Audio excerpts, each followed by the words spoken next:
If you watched my last video, you saw that yesterday I was messing around with a really wet log. I had planned to process that log down and start a fire with it.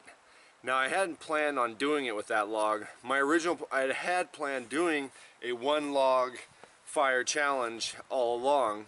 I had been watching Justin Wolf's channel. I'll put the name of his channel down below because I can't really pronounce it. He had a bunch of people out and they did an overnight, and as part of the deal they did this challenge, and whoever won got some gear that he had brought. And I just thought it was a cool challenge. And basically you took a log, you know, roughly about this big around, and you took whatever cutting tools that you chose to use, whether it be a knife or a knife and a hatchet or axe or tomahawk, whatever, and you had to process that log down and use only that log and then start a fire using your fire steel. And I thought that was kind of a cool challenge, so I planned on doing that all along this weekend, and I had not planned on trying it with an extremely wet log. My original intention was to actually go out, find a piece of standing dead timber, but as I started screwing around, one thing led to another, and then I ended up, you know, pretty much doing it with that wet log. And I was going to just put that in my last video, but it took so long that I decided just to make a video of it itself. I'm going to cut back over to where I ended off with that project in my last video, and you guys can kind of see what I did with that, the struggles I had getting it lit and getting it going and keeping it going, and eventually getting it to something that was close to sustainable fire.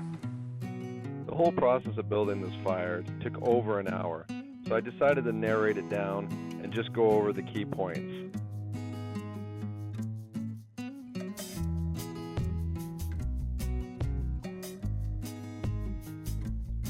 The first thing I needed to do was just cut a round out of this log.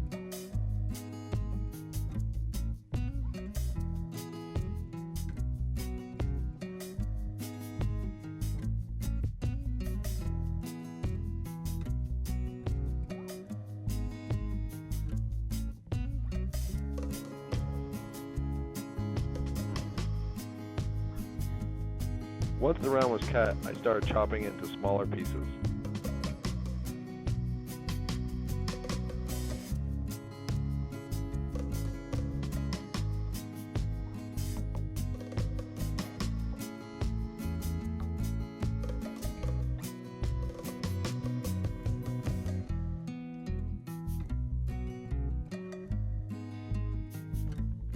For this project I would need various sized pieces, so I cut some of them down fairly small.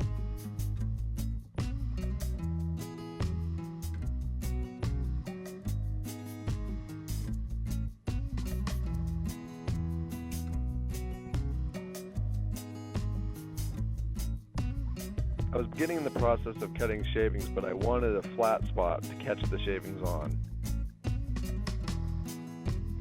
So I cut a flat spot in this log and then propped it up so that I had a little workspace to work on.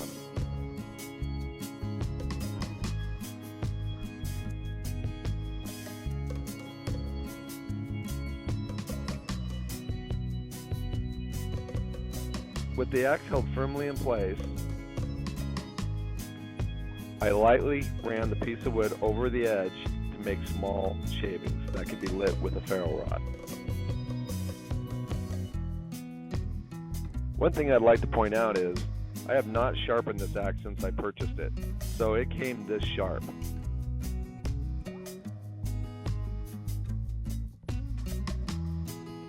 Now I'm starting to make larger shavings. The only difference between making these shavings and the smaller shavings is applying more pressure against the axe with the piece of wood.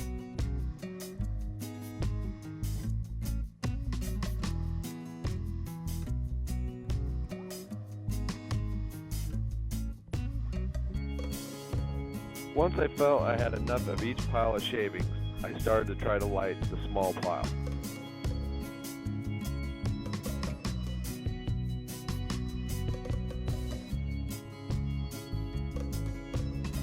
What I'm doing here is I'm putting the ferro rod into the shavings and I'm striking down. which later I found was not the best way of doing it because it just kept pushing my shavings all over the place.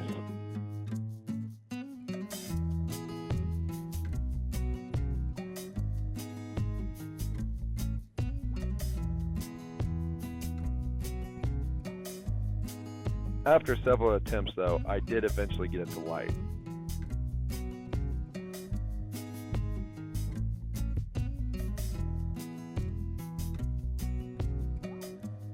I started moving my bigger shavings onto the pile.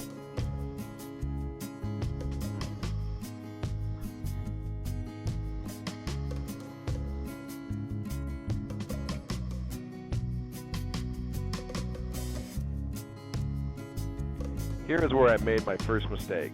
I took all my bigger shavings and put them onto the fire.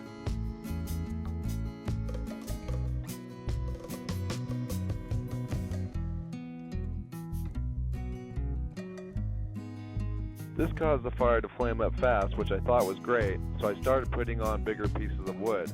But the problem was that small shavings burned up really fast before the bigger pieces were able to catch, and my fire went out.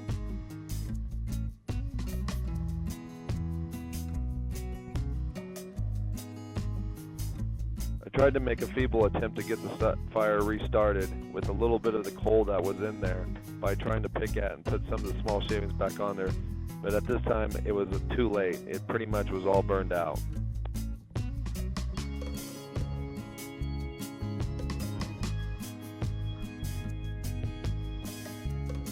So off camera, I went and rebuilt a whole new pile of shavings. This time, if you notice, my pile of big shavings is a lot larger. So like before, I started by using the ferro rod in the shavings and striking down.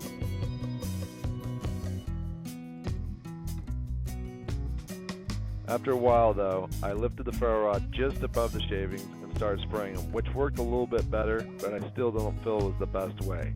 But as you can see, I did eventually get a flame started.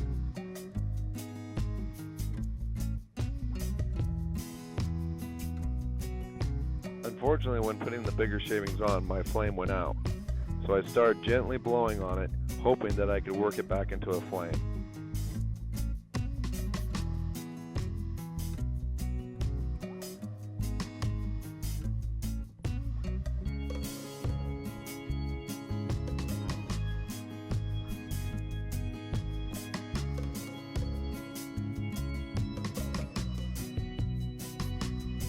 At this point, I was really concerned that if I didn't get it going, that the ember was going to burn up all my shavings and I'd be back at ground zero.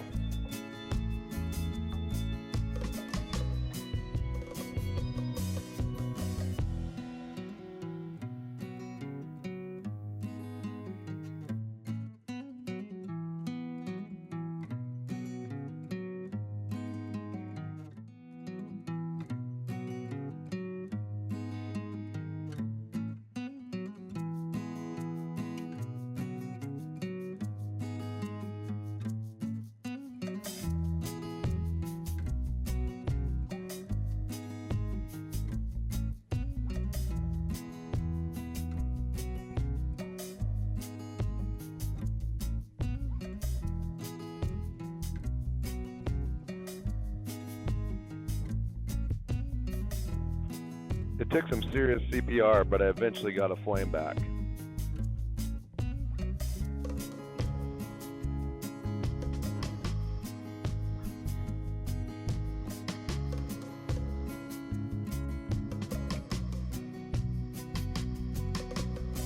Once I got the flame going again, I just started adding shavings a little bit at a time and a little bit of oxygen here and there.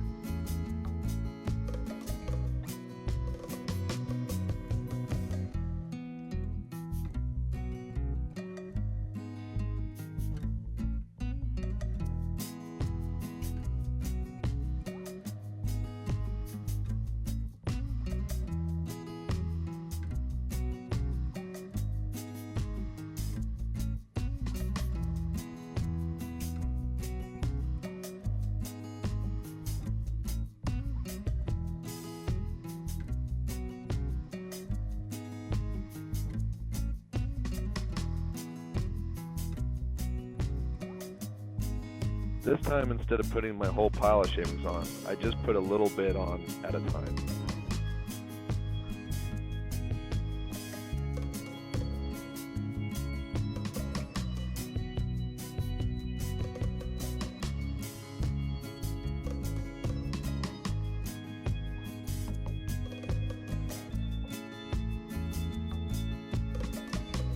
This time I'd also processed down some smaller kindling pieces, and I alternated between them and my shavings.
The fire was on life support for most of the time, but I just kept adding small sticks with shavings and adding a little oxygen here and there to keep it going.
Once the fire was healthy enough, I moved it into the fire pit.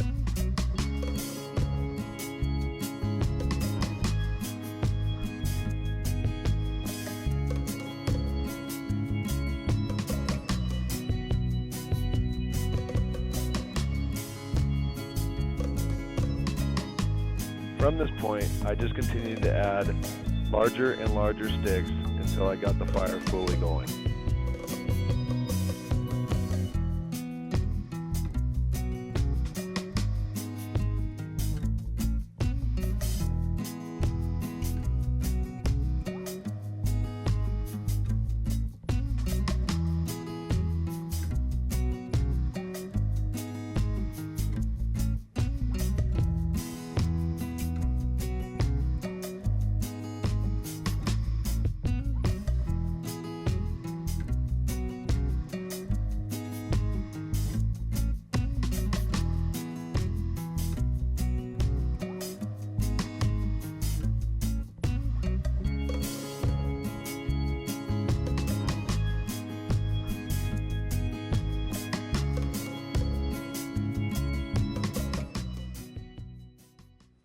So there you got to see how I kind of did the one log fire challenge.